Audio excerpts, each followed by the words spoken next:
Hello, my name's Rob, and welcome to Swift Slots.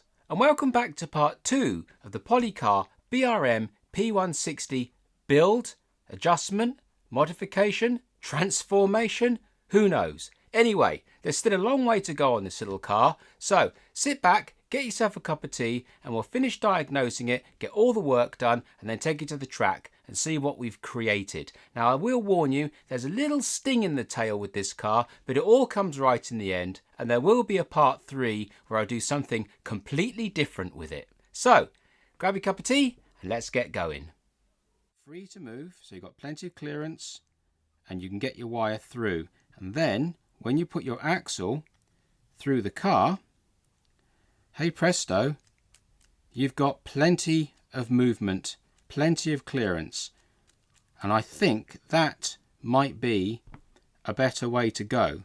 However, there's another way to do it as well. If you don't fancy the idea of thinning out your wire, what you can do is you can take your scalpel and you can very gently get the tip of the scalpel inside that plastic there and just nibble away a millimetre. That's all you need, because remember this is 0.5 and this is 1.5, so you actually got a 0.5 mil thick piece of rubber here. So you've already got half mil clearance, so you only need to take away a millimetre of material in this gap here, and I'll do a quick little sketch and show you. So if I'm not greatly mistaken, this piece of plastic here looks something very similar, looking from above,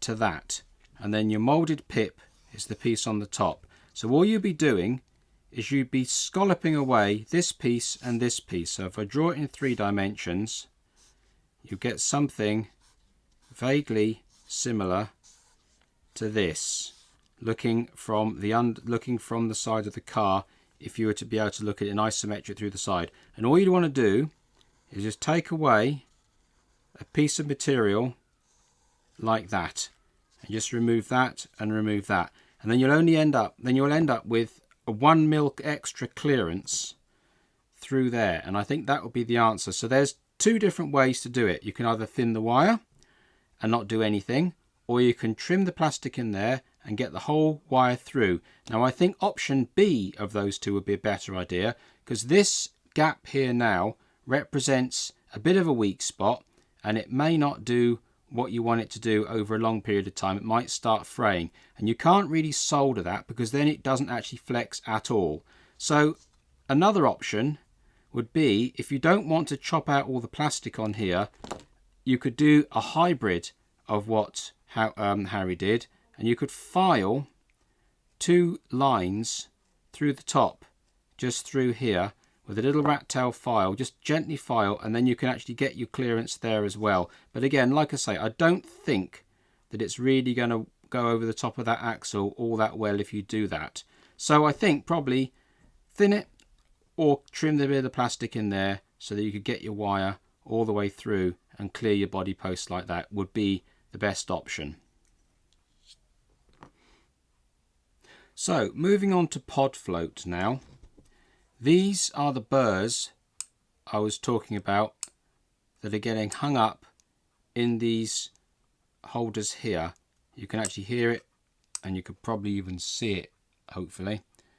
So if you wanted to keep these pods, I would just be inclined to just trim them off and see if you can encourage some pod movement, having just trimmed up some of that plastic there. There, I can actually see a ring of it. There we go. Look, I've just trimmed it all off there. Look, there's actually an entire ring of plastic that I've just removed completely. So that will now stop that pod from hanging up in those holes. So there you go. In fact, now it's sliding, look. So that's actually solved that problem just here and now. So that no longer will hang up if you wanted to keep these ears. Like I say, I don't think you need this front hole here, so you could probably chop that all off of there. You could probably chop these wings off as well, like Harry did. I don't know. But when you put the pod in the car without anything, you fundamentally have plenty of slop. So there's obviously something that's stopping you from having a really good amount of slop. So, but you can see here, fundamentally, you can get slop. And if you can get slop like this, you should be able to get it with the chassis in as well.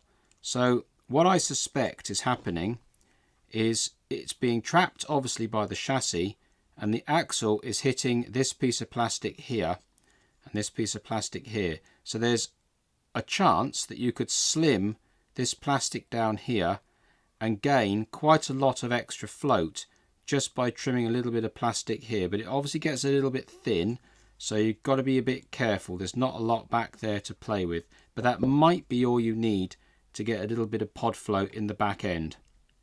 So those are my thoughts on the car so far. There are a whole load of problems on the front, not too many problems on the back. I don't know about these gears. I did hear once upon a time that they used to strip. I don't know. I've not experienced that yet, so I can't comment on that. But Harry did say that these back wheels, in fact all the wheels, are incredibly true.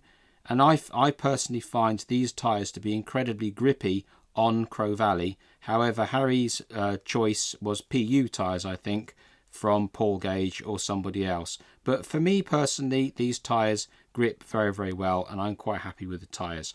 So let's get on the actual workbench and we'll have a go and getting these wires threaded through. And what I'll probably do is opt for option B, which is just trimming these plastic bits down here so I can get the whole silicone wire through. We'll trim away and we'll have a go.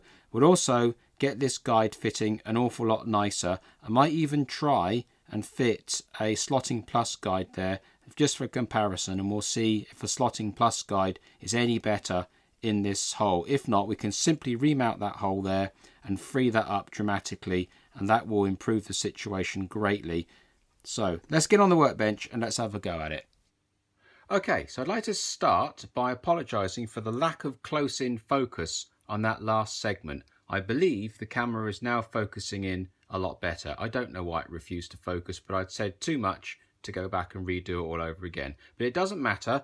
In this segment now, we're going to show you all this stuff in close-up, and it will be in good focus. So this is all very exciting because all the problems that I've experienced or shown you previously now have all been overcome in my mind, and I'm very confident that we can fly through this bit and correct them all very, very easily and get this car really running nicely. So let's start with the guide. Now, I've noticed that there are two problems with this guide.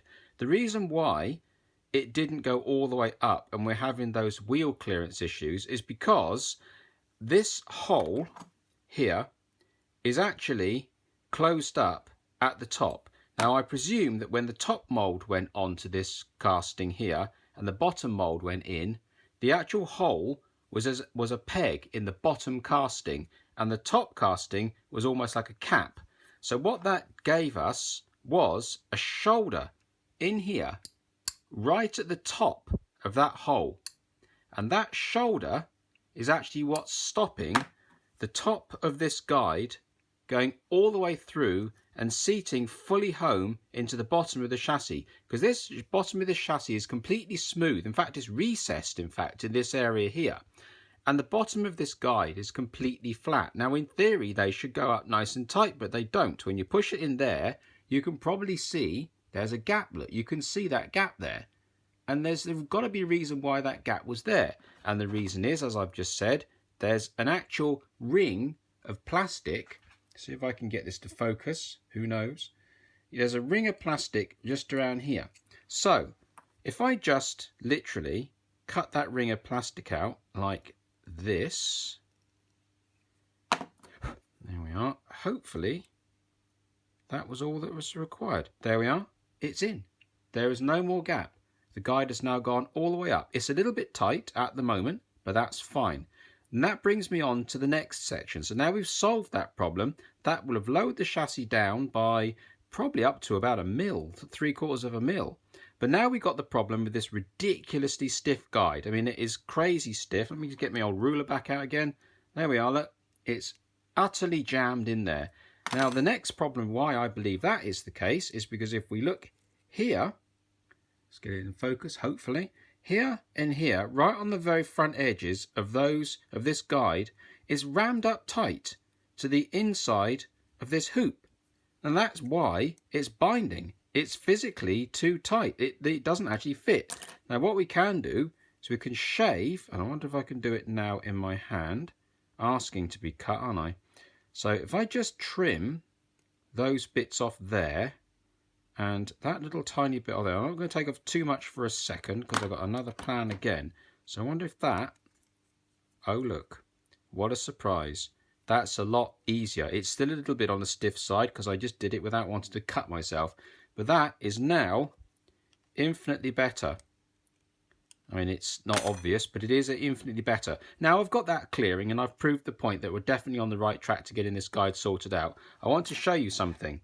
Now, the depth of this guide here, let me just get that braid out of the way because it's too short anyway. If I push that down and then I zero my caliper, open it back up again, and this is a slotting plus guide, a completely standard slotting plus guide, and I push it down, look what we got. 0.5 millimeter of extra depth. Now I know it's not much, but 0.5 millimeter is better than nothing. And also, if we line those two guides up together, they are exactly the same length. And if we measure the width, if I just do it this way, it might be easier. If I zero that out there and I go onto there like that, there we are. It's basically exactly the same width, exactly the same.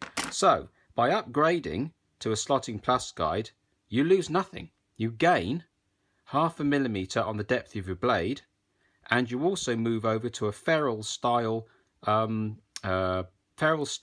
mounting, as opposed to a grub screw Allen key, which I know some people don't like because they put little high pressure points right on the wire. So it's not why this broke off historically. It broke off at that shot, at that angle that I previously explained. But if you don't like the grub screws, there might be a chance of getting this slotting plus guide to fit as standard. Now let's see. Oh, look at that. Look at that. I am over the moon. Right, it's still a little bit stiff. That's fine though. I mean, look how much easier that is.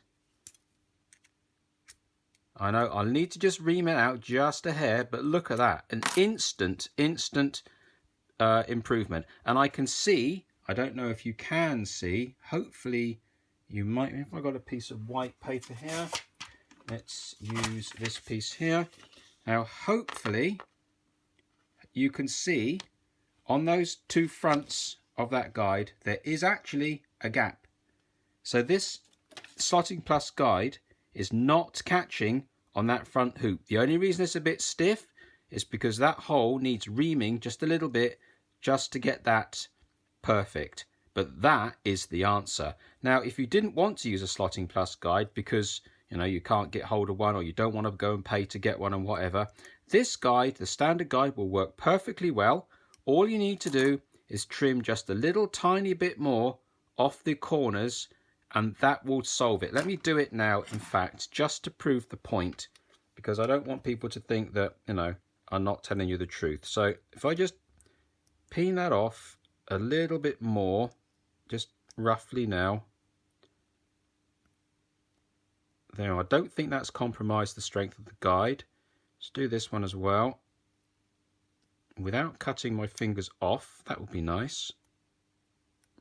There we are. Right. I had to do it under my magnifier. There you go. That's it. That's done. That's done. Let me just see if I can just ream that. I don't want to take too much off. And pop that back in. There you go. Done. That is it. There we are. It works. So let me go to my old tried and tested paintbrush trick. There you go. This paintbrush is, to be fair, a little bit stiff. Let's give it a fair chance.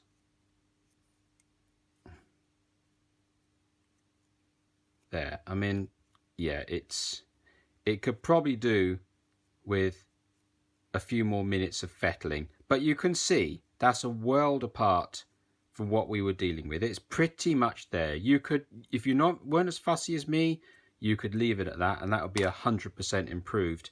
But I want to use this slotting plus guide because I love slotting plus guides, and watch this. Look at that. So why would you use the standard guide? Because that is absolutely perfect.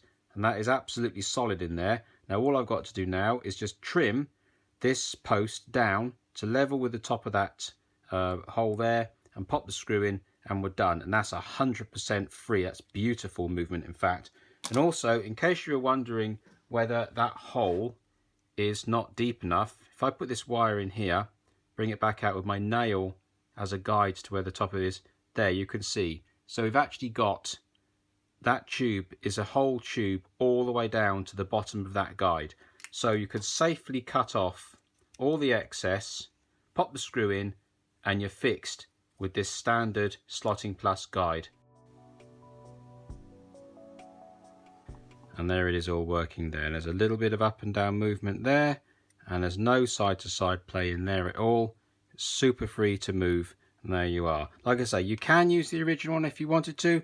I just prefer the Slotting Plus guide. If I can use them, I will. Right, so that's the front guide finished. What I'll do now is move on to the front axle. Okay, so I've discovered why my front axle appeared to be too short, and it's because these front wheels have inserts, and my inserts weren't pushed all the way into the wheel at the factory, so therefore the axle was able to go far too deep into the wheel, making it appear too short on the other side of the suspension. So there's an easy fix for that.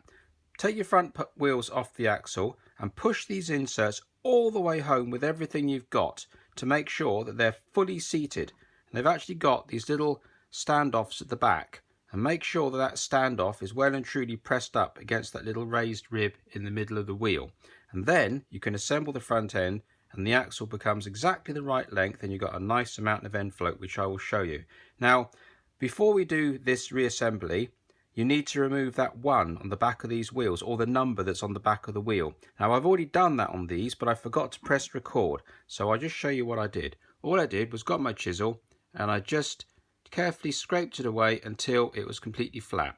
Not very difficult at all, really, really easy. So what I'm going to do now is I'm going to get my silver pen, and I'm just going to put a little dot of silver on that there, just to cover that up. And then I'm going to paint the inside of these wheels in a little bit of matte black, because now these wheel inserts are out, I have that opportunity.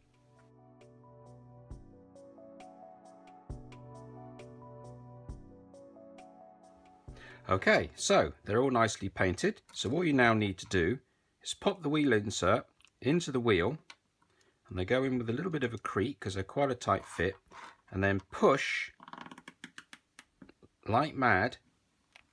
You can hear it all creaking down each wheel insert.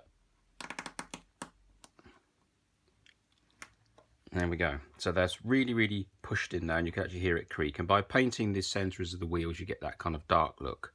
So, and my silver paint's calmed down, so that's all good. Now, you can pop the axle into the wheel now.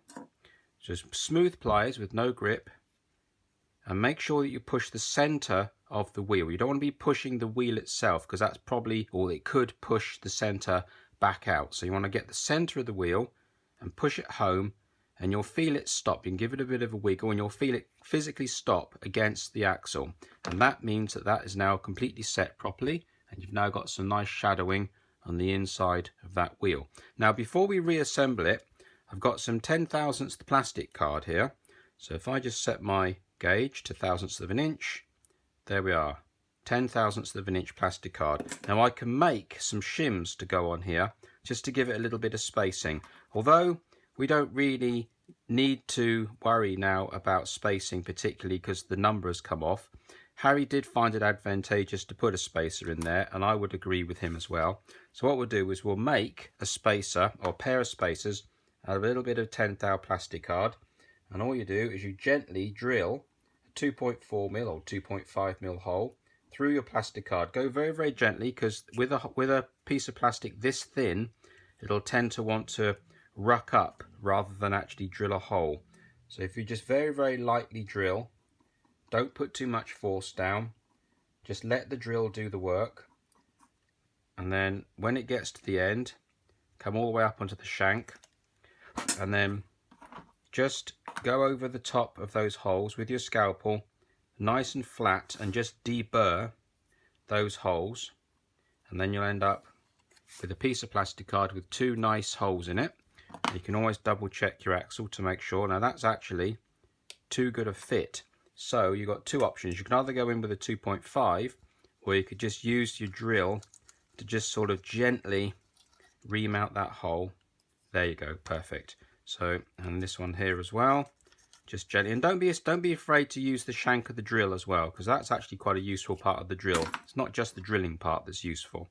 So there we are, that's not too bad at all now. You don't want it a tight fit, otherwise the shim will buckle, and you don't want it to buckle. You want it to sit nice and flat. And there we are. So we just get rid of all those burrs, and then we just chop it up.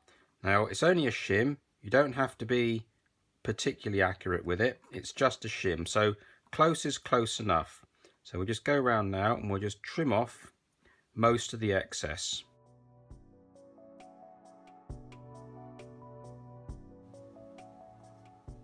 And there we are. You got 2 shims. They're not absolutely perfect, but they're more than good enough. So all we do is we pop one on the axle, slide him down to the bottom, and then reassemble your axle. Pop on the other shim, which I've now lost, to the other side of the bench. There he is. Pop him on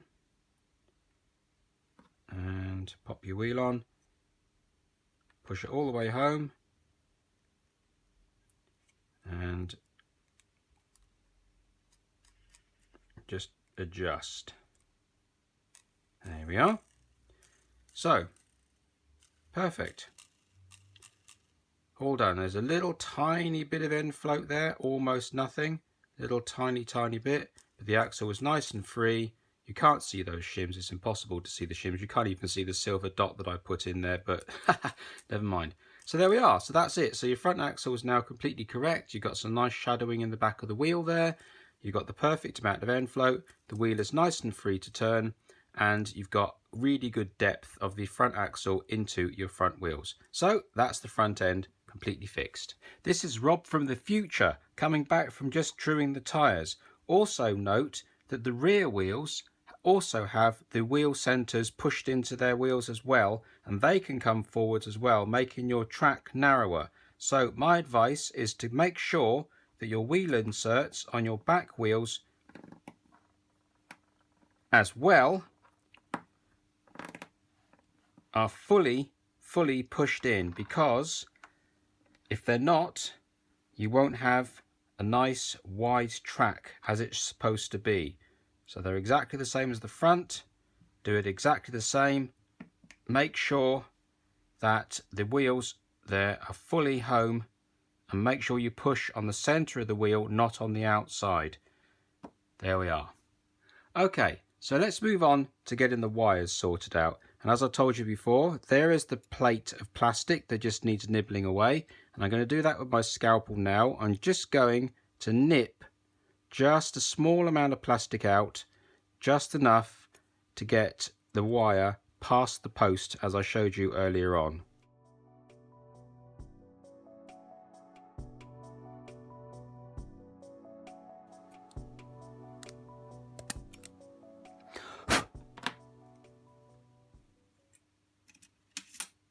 Put our 3.7mm drill in there, and hopefully I've trimmed away just enough. There you go.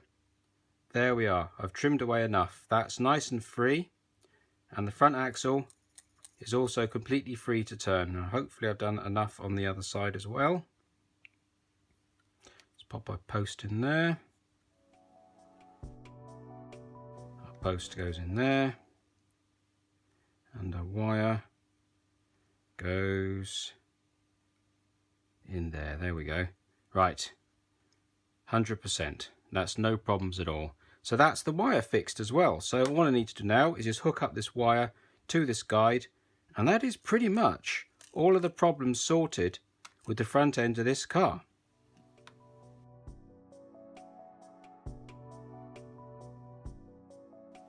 Okay, so that basically concludes the front end. So here we have the wires running to the Slotting Plus guide all the way underneath that back axle, that front axle, and as you can see, absolutely runs fine.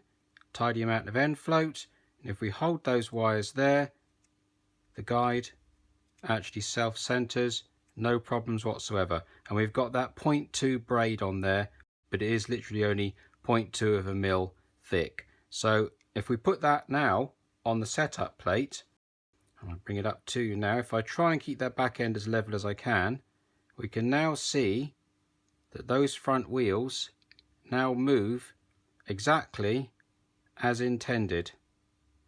And if I try and show you here without the body on, they actually move very easily, and they move easily that way. Obviously I'm doing it with my hand, it's not as accurate, but you get the idea. And the wires are perfectly happily shaped underneath the chassis, and you can see that it all works fine. So that is basically the front end finished. So now we just need to turn our attention to the back end and see what I can do with that rear pod.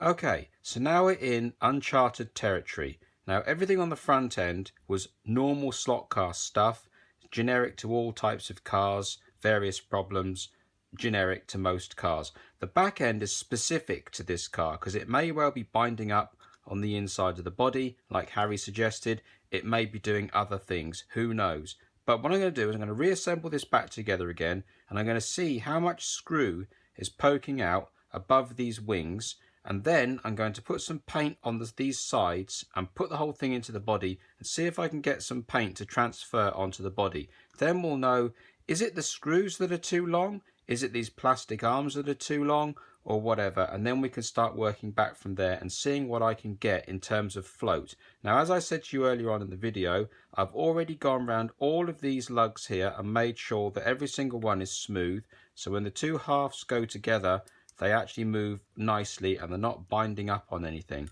So let's get this thing back together again now. Let's get some red paint on all the high spots and see where we're at.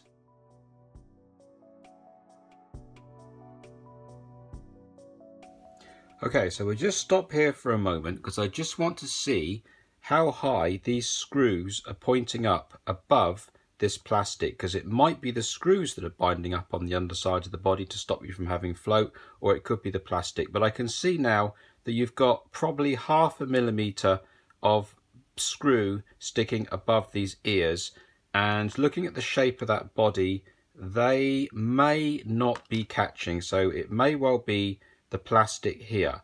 So let's put some red paint on it and let's get it in the body and have a look.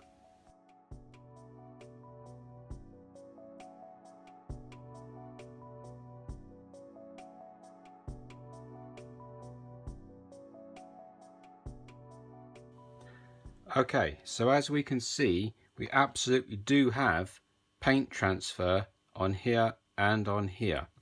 So that would imply that the very edges of these body posts here are actually touching the body, exactly like Harry said.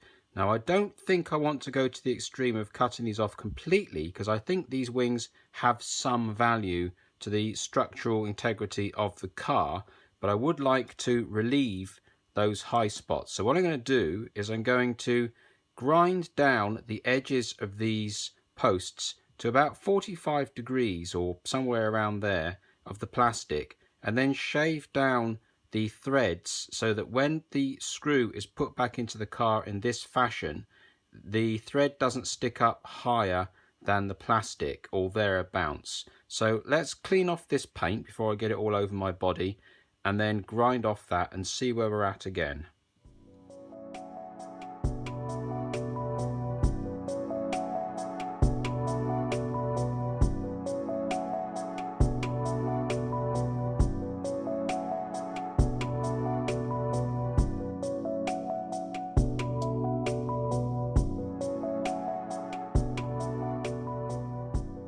Okay, so as you saw there, I've chamfered this mount here and reduced the screw, and chamfered this one and reduced the screw. I put some more paint on there, put it back into the body, and as you can see, there is no paint transfer. I took off the old paint, the first wave paint, and there's no paint from the second go. So I now know that this is now clearing. So the next thing I want to do now is slacken off these screws to get pod float that I'm happy with here, and then pop it back in the chassis and see if I've still got the same amount of float and if it's binding up on the back end, and just see where I'm at then. You'll also notice that I've taken off the front wheels, because you can actually get to this front end a lot easier and move these arms a lot easier with that front wheel out. They actually snap apart, and you can kind of, well, this one's a bit stiffer actually, but they actually move a lot easier with the axle out. So there's a little tip there for getting the body off. Right, so let's get this body back on and see what we're dealing with.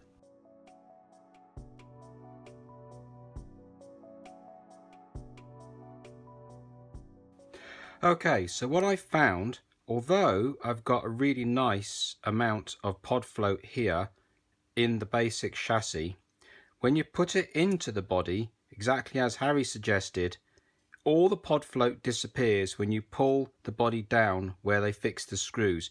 And it's because, I believe, this shape around the back end here where the gearbox would be, and probably the top of the motor as well, is an absolutely beautiful fit around here where the gearbox fits, and all inside this motor area here. It's been so well designed. So these little cups here on the side, I guess you could call them, this is like a cradle. It's the bottom of the manifolds or the side of the engine. They cup around the motor so well, and this whole section here is so snug to the motor. All of the body float that you get when you slacken it off in your hand all disappears, because it all snugs up perfectly and then cradles the motor and the rear gearbox all up inside the body. So that's not really going to work. I don't think trimming off these arms is actually going to get you very far. It'll help for sure, but now I've angled mine, I don't think they're really in the way. So what I intend to do is create some space that's not there now, and exactly the same as I made my wheel spacers.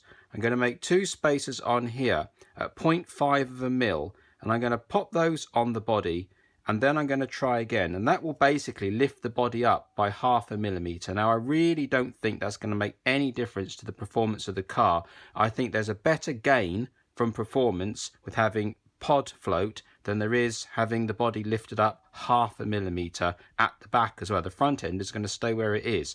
So I think that's what we'll do, make some spacers.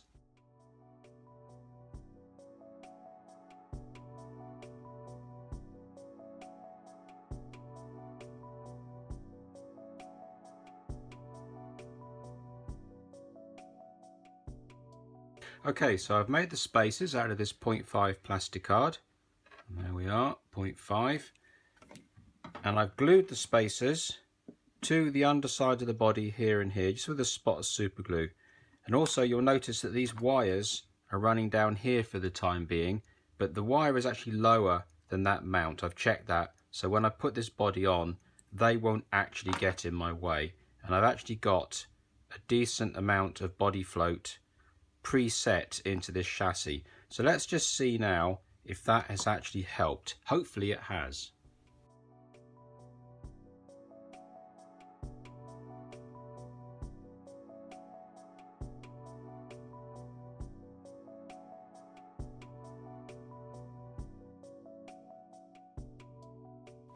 Well, by Jove, I think we fixed it. That to me is more than enough pod float, and that's free and easy pod float as well. And I had to take it apart a second time, because although these wires running down the side were tucked out the way, I think the spacers that I used were just grabbing the corners of the wire as they were running down the side and just interfering, because I had float, but it was mushy and it didn't feel solid like something's hitting plastic. It felt spongy, and I just wondered, although these technically cleared, I think they're a little bit on the thick side from where I'd poked them down the side here. So I took it all apart again, took these wires out and rebuilt it again now, and now that is absolutely fine. Now, as Harry suggested, there isn't a lot of movement there, but then he didn't put the spacers in, whereas I have, so I've probably got a bit more than he has now. And that is absolutely fine. There's plenty of pod float there now. It's very free and easy, and I'm very comfortable with that. Now I know that I've actually had to pad it up by 0.5 millimeter, but hopefully you can see just here, it's nothing. It's a very, very fine black line at the very most. It's basically nothing.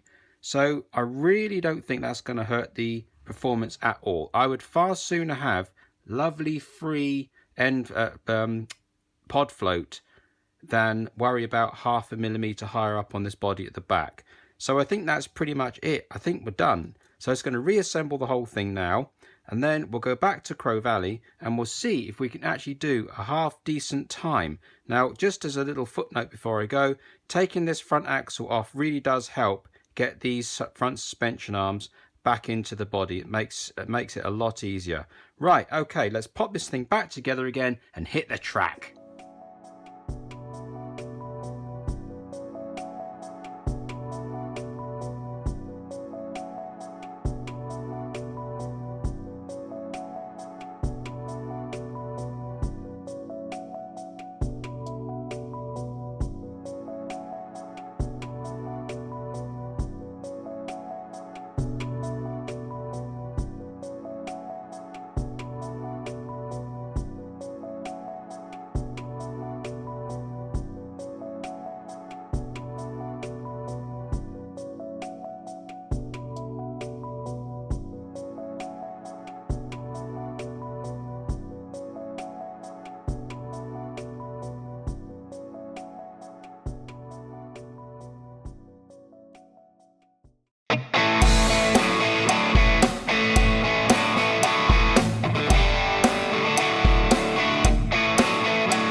And there we are. That's all the work done on the car and a really solid track test. Now, it would have been nice if I could have run a lap straight out the box, but it is what it is. These cars are low volume cars from low volume manufacturers, and I think it might be a little bit unreasonable to expect these cars to be perfect straight out the box. And this is a hobby at the end of the day, and what I've done to this car isn't really out of the realms of just normal slot car maintenance, really.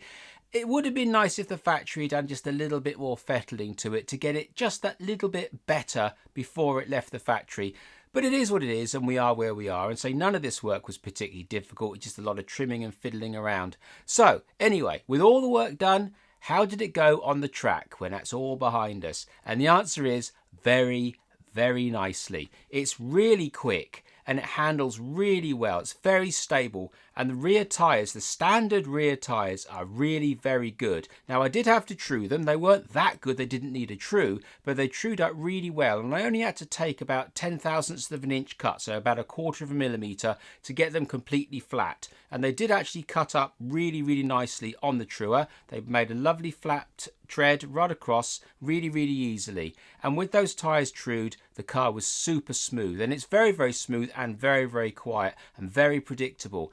The only thing I would say the characteristic of this car when it's right on the very edge of performance, and I mean right on the very edge, and it's going very quickly at that point, it does tend to be a bit back end happy because it's only 44 grams or thereabouts in total weight. It's just not enough weight there to push down on the tyres to get really, really hardcore grip. But the grip is there. So what I did with this one halfway through the track test is I put 6 grams of weight, 2 strips of 3 grams on either side, and I would like to have pushed all that weight to the very back of the chassis, but I didn't want to mound it up vertically to disrupt the centre of gravity, so I just laid it down the sides of the chassis and I just dealt with that, and that was enough just to keep the back end down enough to really get a really good lap. And in talking of really good laps, how did it do around Crow Valley in standard form? Now, the fastest car that I've got, as I said before, is my NSR 997 at just, well, it's a very low 46. Now, this is completely standard. Okay, I've fettled it, but, I haven't actually improved it. I've just got it running nicely and squared off the tyres, which is what the NSR car had as well. So it's an even playing field. So how did this standard car go round Crow Valley? Well, she did this.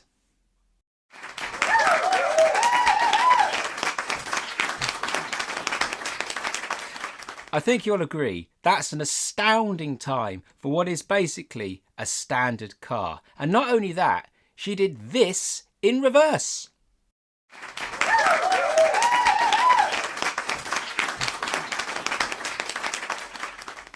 Now, I haven't actually recorded one of my cars going in reverse, so that will be a really, really hard time to beat, I'm sure. Just a half a second behind the clockwise time for this car.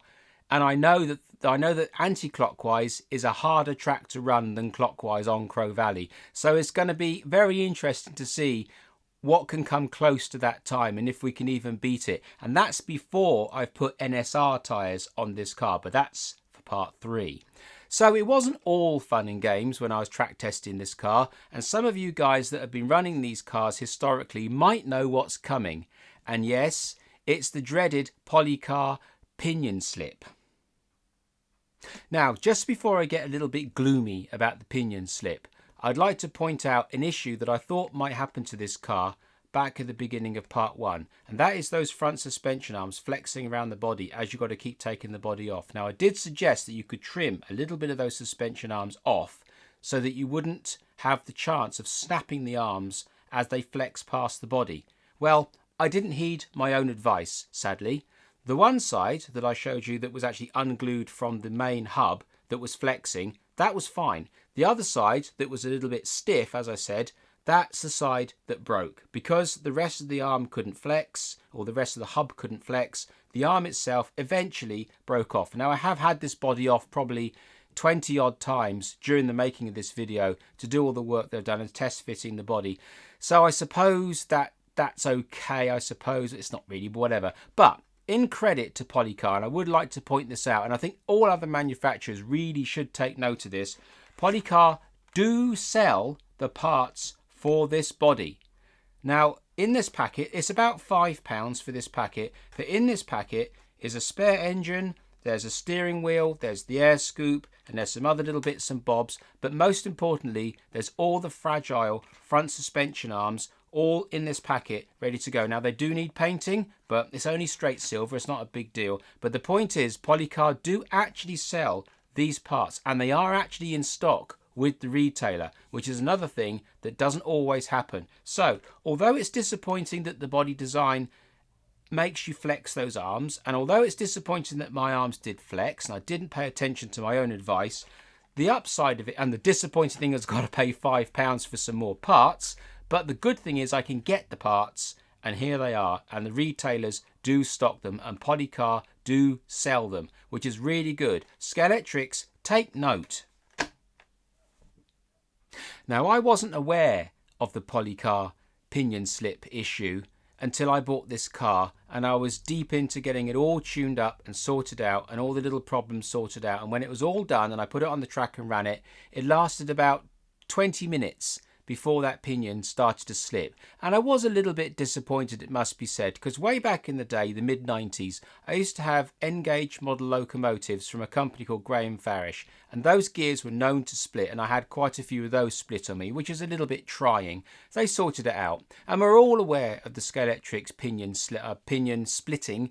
That's just a simple case of getting some pinions. They're cheap, everyone sells them, you can get them from anywhere, and you just pop a new one on and you're good to go for years to come. Or you can change them for a brass pinion. There again, they're available from absolutely anywhere. So the Scalextrics problem isn't really a problem because it's so easily solved from so many different directions. But the problem with this car is that the gear is a conical gear specific to this chassis. It's also specific to this brand. So when the pinion on this car breaks, you're kind of stuck with one solution. Now, way back in 2022, Policar were aware of this problem and they sorted out the pinion and they made a new pinion. So the pinion that's in this car has got a 3mm boss on it.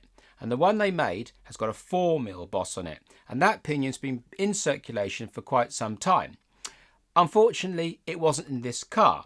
Now, when the pinion started to slip, I contacted the retailer and I told them the problem and they knew straight away what it was. And to be fair, they sent me out a brand new pair of the new pinions, which I did then fit, and there was no problems after that. I gave this car a whole straight hour of testing around Crow Valley, really going for hard laps constantly. And I was checking the motor, making sure it's not too hot all the time, and it wasn't too hot at all. Now, I'm only running Crow Valley at 10.5 volts, that's all it needs. So there wasn't any heat transfer particularly building up in the motor, travelling down the shaft and to melt the new pinion. That didn't seem to be a problem. And my pinion all stayed together for an entire hour, so I'm quite happy with it now. But it is a little bit frustrating that we've still got problems like this in the hobby, the same problems we had 30 years ago with model trains and so on, and a little bit of the problem that Scalextrics are still haunted with to this day. But it is a low volume manufacturer, it's a low volume car. I know they have global distribution and everything else, but they're still a small company, relatively speaking, and I guess this is what we've got to sort of deal with as we go. But at least Policar have made some new gears for it, and they do actually seem to work. So as far as that goes, I'm quite happy. However, in part 3, I'm going to try and wind back the clock a little bit, because when this chassis first came out, it used to have a straight cut normal pinion gear and a crown gear to go with it. Some point in history they changed it to the conical gear, but I would like to go back and rewind the time on this car and see if I can just eradicate this gear entirely in part 3. Now, I've got some bits and bobs on the sideline there, and I've had a bit of a fiddle around inside this car and a bit of a hold up and poke and prod, and I'm pretty sure I can do something reasonably dramatic to the inside of this gearbox that would actually negate the conical gears and go back in time and fit a straight gear in it. But in part 3, we'll see how that pans out, and I have no idea if it's going to work or not. So that might be a car crash you might want to watch. So if you've enjoyed this sort of content, maybe you'll subscribe. And if you could hit the little bell button, that would be awesome. So until part 3, thank you very much.